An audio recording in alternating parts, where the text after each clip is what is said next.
A year after he disappeared, Munir al-Sharqi was found dumped in a stream. The 35-year-old Yemeni pharmacist had acid burns over 25% of his body, burns so severe that his jacket was stuck to his melted skin. He has no memory of his ordeal, but others remember their torture all too well. At the Houthi-run prison in Sana'a, Anas al-Sarari says his captors hung him from the ceiling by handcuffs for 23 hours a day.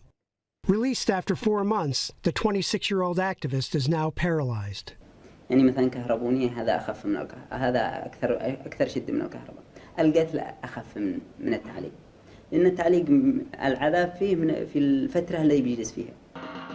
Tens of thousands have died since the Shiite Houthis took control of much of the country in 2014, displacing the Saudi-backed central government and plunging the country into a civil war that has pushed millions to the brink of starvation.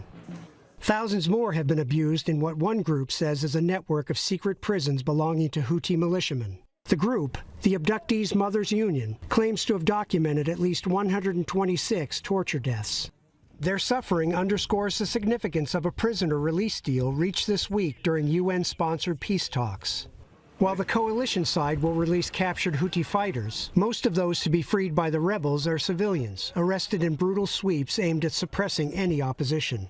The Houthis receive support from Iran, while the Sunni-led government in exile is backed by a coalition with support from the United States. The Associated Press spoke with about 24 people who say they survived or witnessed torture within Houthi detention sites. Houthi militia grabbed journalist Mohammed al-Washi in October 2015. هذه يدي كسر في يدي وهذه آثار التحقنات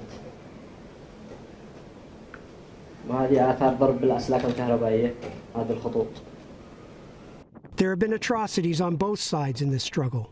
The AP has exposed torture at secret prisons run by the United Arab Emirates, a coalition member, and their Yemeni allies, and has documented the deaths of civilians in coalition airstrikes.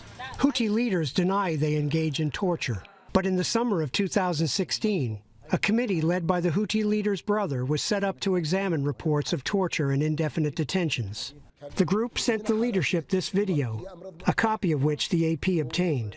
نزلنا المحافظات طلعنا على ما يبكي العين دما. أنا اديت تشبيه السجن إنه لو وضع كل سجين على بلاطة لما كفتهم.